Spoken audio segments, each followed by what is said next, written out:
Welcome, my child. If you're watching this right now, there's a part of you that already knows deep down that something has been off. Maybe people talk over you in meetings.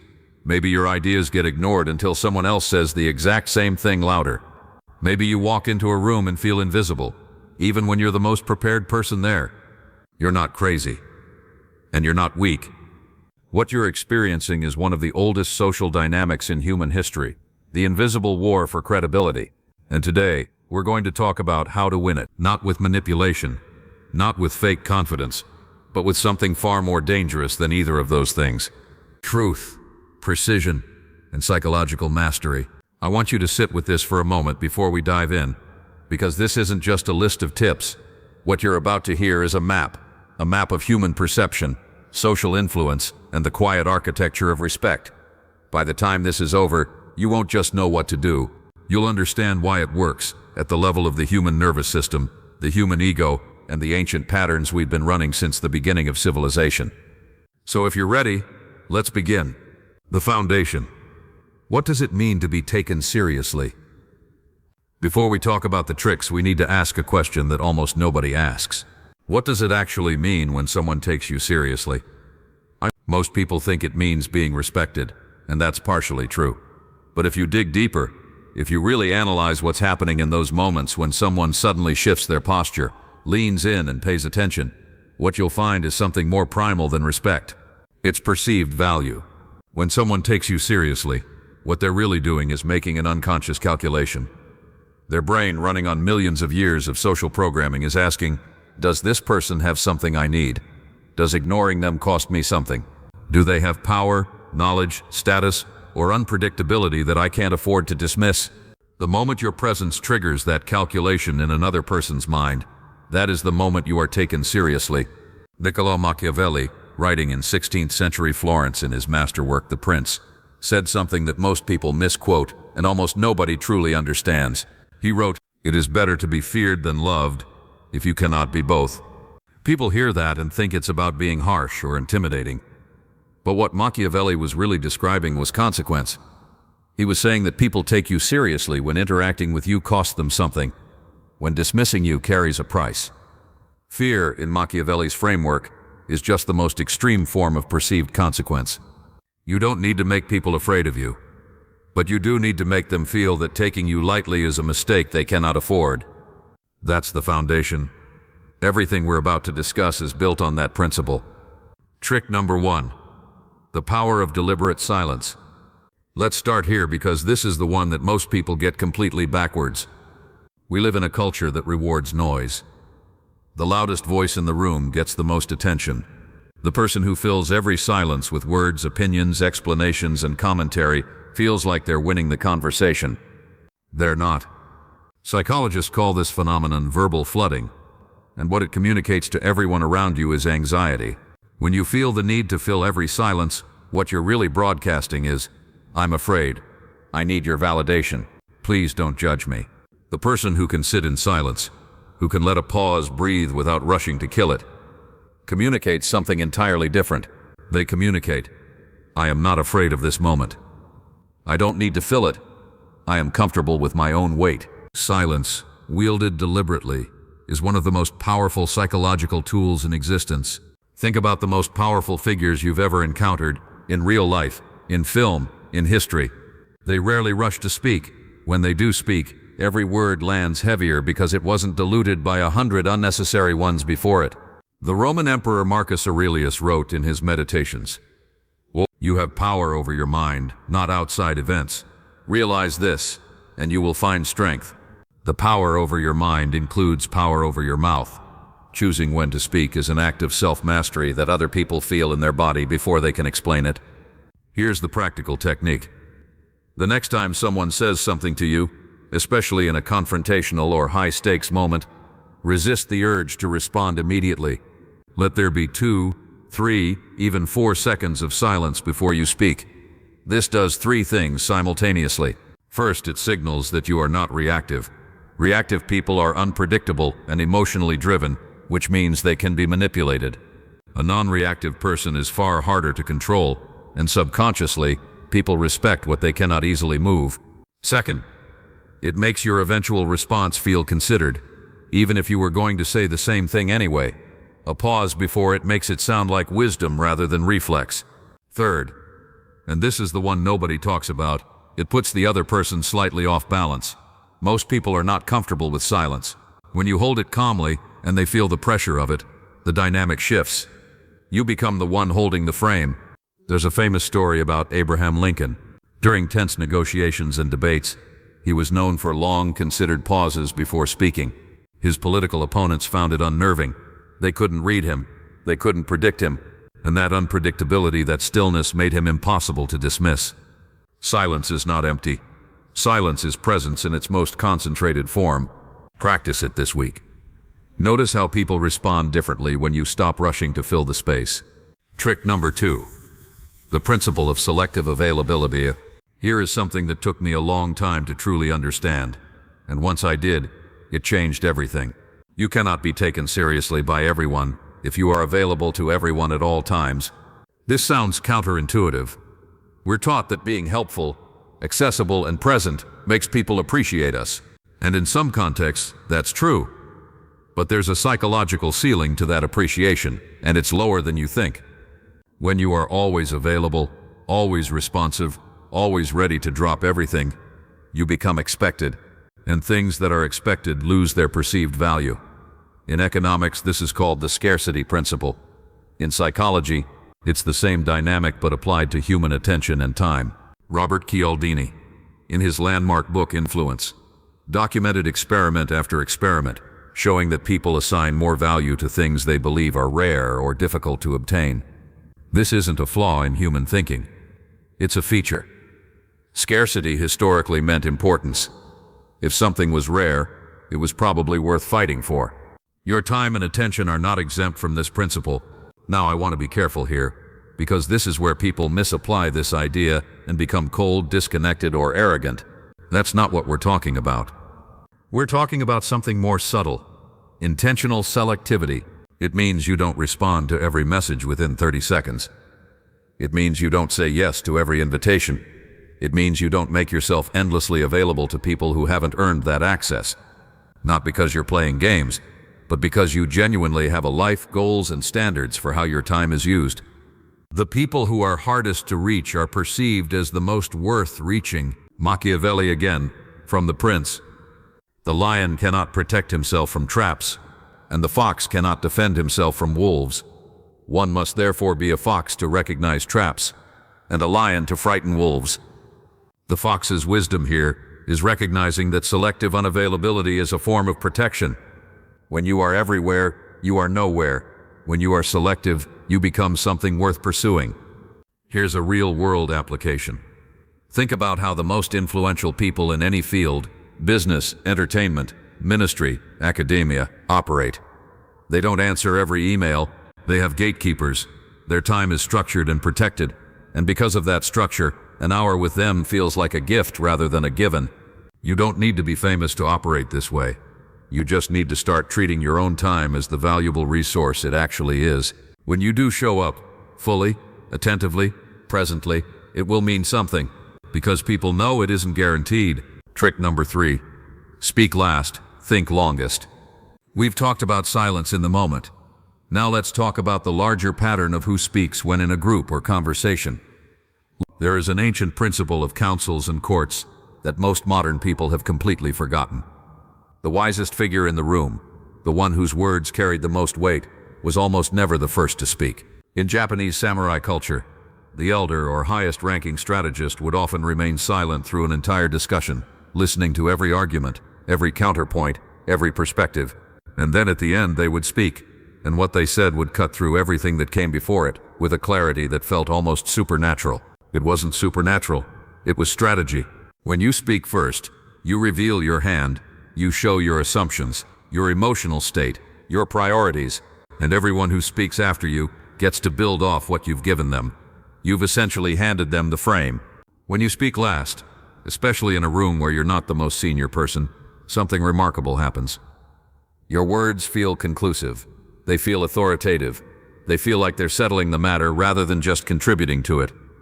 Winston Churchill, one of the greatest rhetoricians of the 20th century, said, Courage is what it takes to stand up and speak.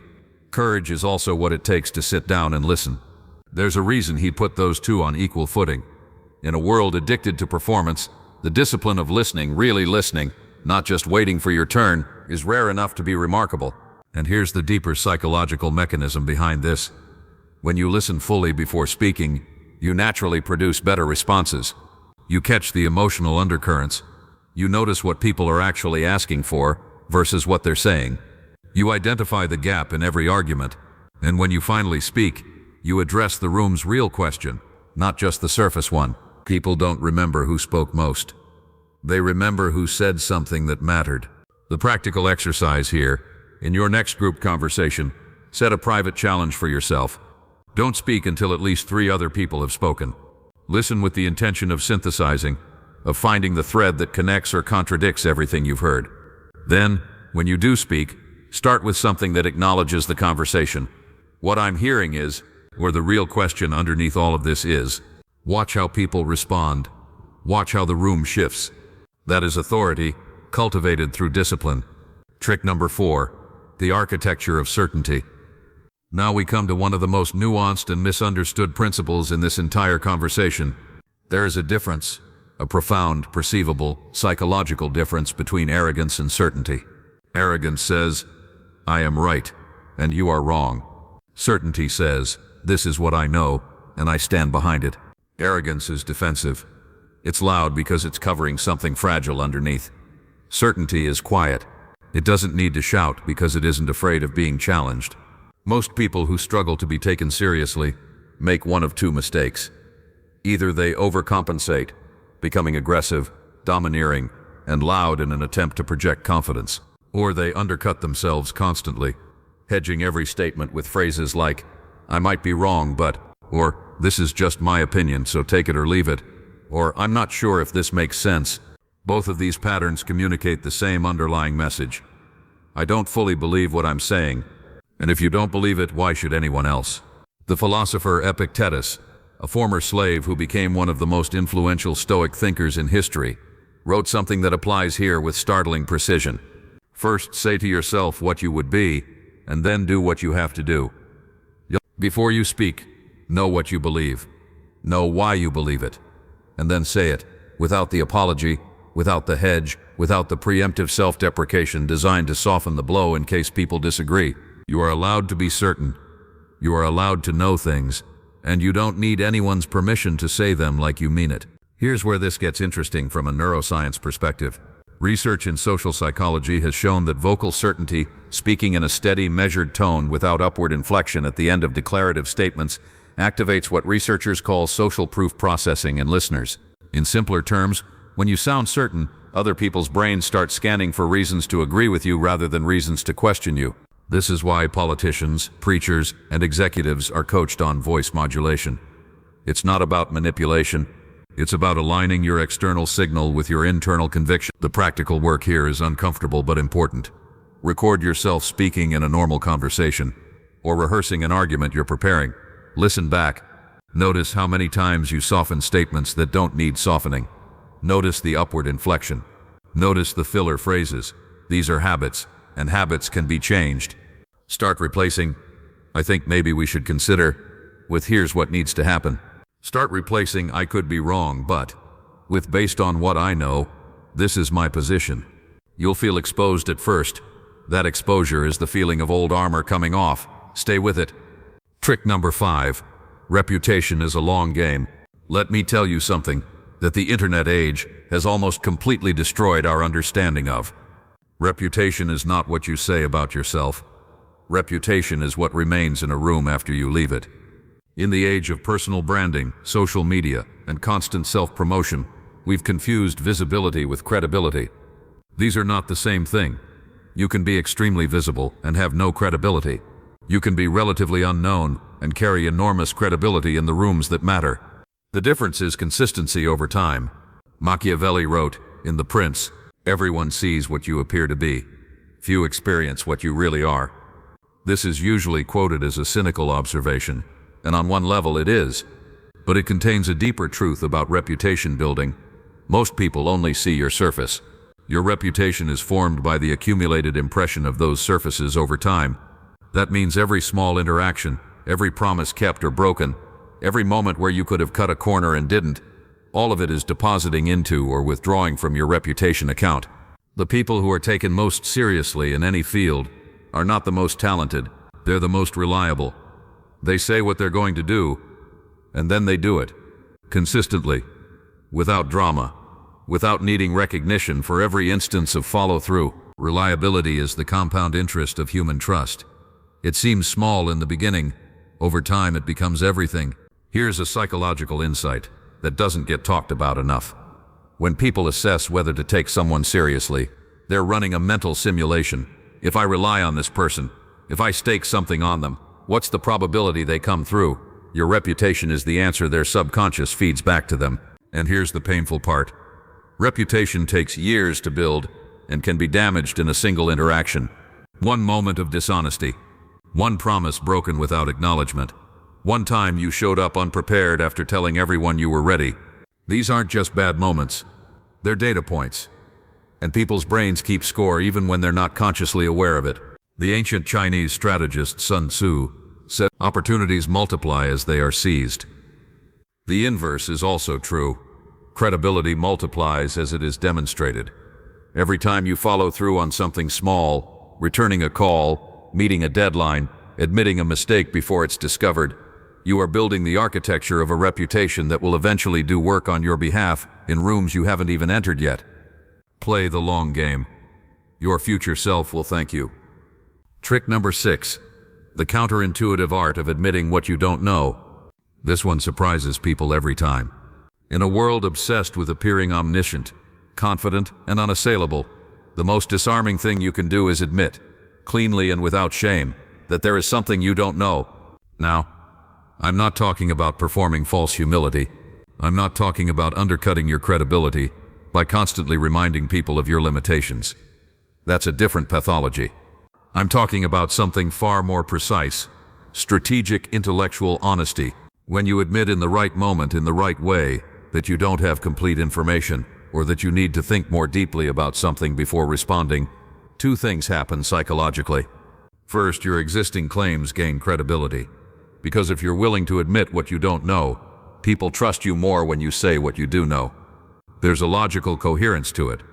The person who claims to know everything about everything is obviously lying. The person who distinguishes clearly between what they're certain of and what they're still working through, that person's certainties carry actual weight. Second, it signals emotional security. The need to appear all-knowing is a fear response. People who are genuinely secure in their intelligence and expertise don't feel threatened by gaps in their knowledge. They're curious about those gaps, not ashamed of them. Socrates, arguably the most influential philosopher in Western history, built his entire intellectual reputation on what he called his awareness of his own ignorance. He famously said, "I know that I know nothing." And yet by that acknowledgement he became the person everyone wanted to argue with, learn from, and listen to. Because he approached every conversation with genuine curiosity rather than defensive certainty. He made the people he talked to feel like their thoughts mattered. And in doing so, he drew out the very best thinking from everyone around him. The wisest people in any room are usually the ones most comfortable saying, "I hadn't thought of it that way."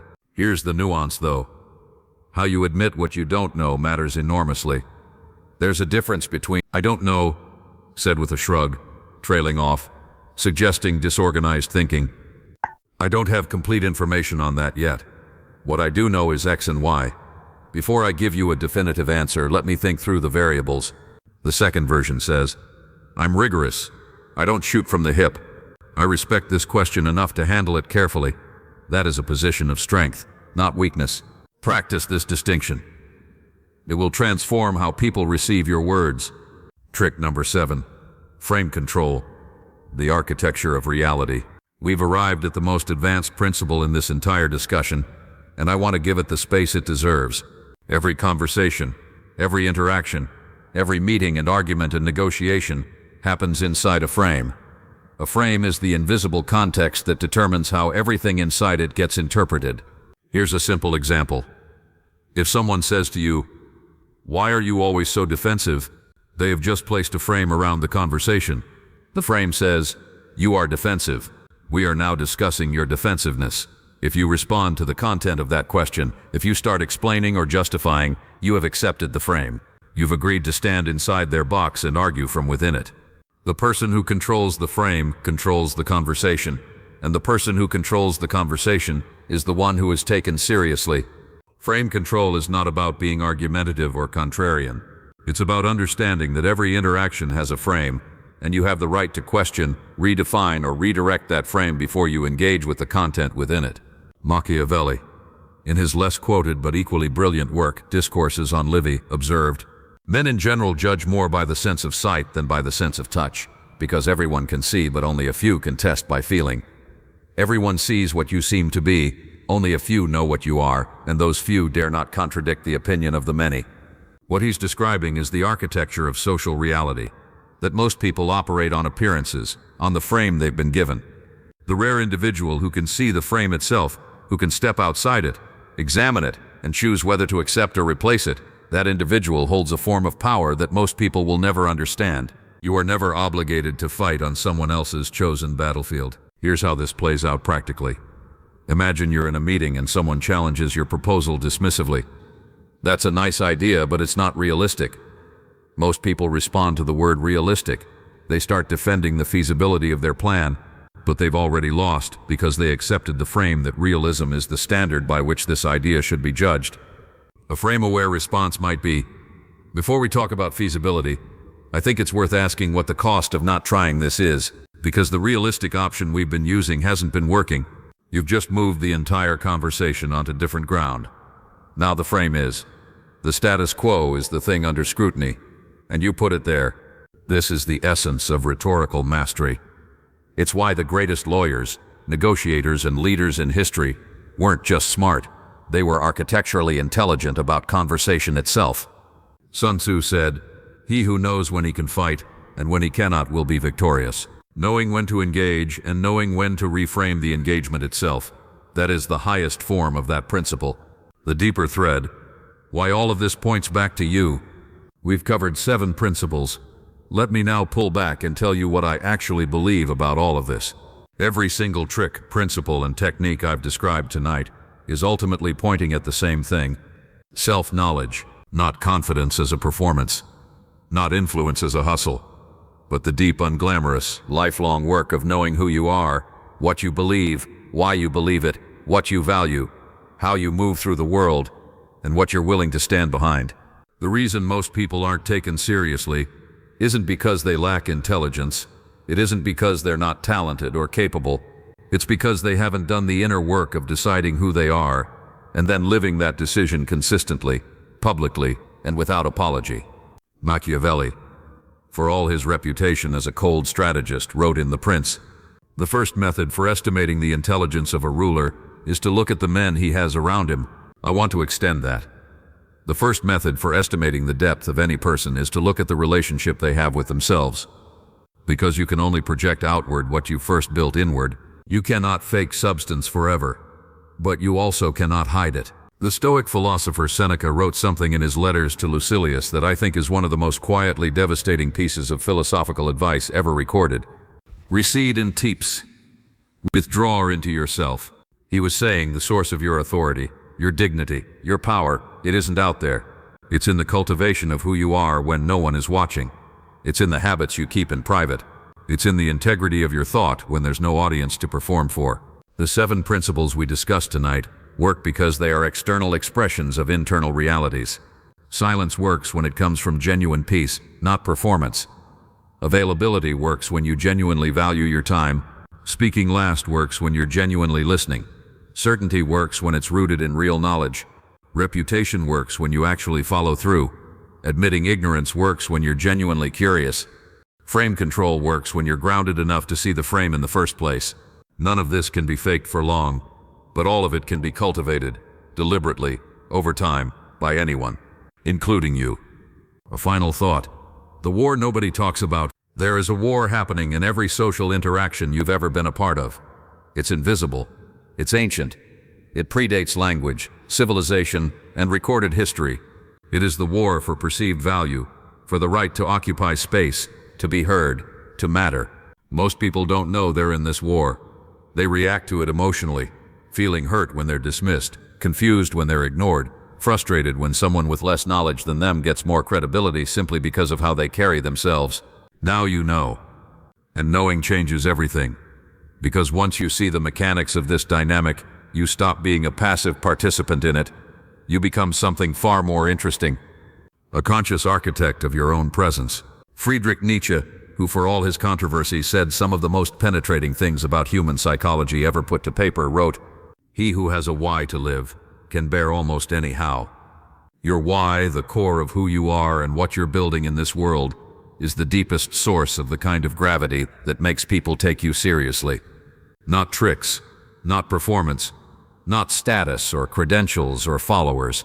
Gravity, the kind that comes from being so rooted in your own truth that the people around you can feel the weight of it. That is what we're working toward. Not to be impressive, but to be undeniable. Fight. And undeniable things don't have to demand attention. They already have it. Thank you for spending this time with me tonight. If something in this video hit differently, if there's a principle that made you stop and see something you hadn't seen before, I want to know. Drop it in the comments. Tell me which of these 7 changed something for you, because this channel exists for that moment, the moment where something clicks and you realize you've been living slightly below your own ceiling. You now have the map. The rest is your choice. If this brought you value, and I believe it did, please like this video and subscribe for more content like this in the future.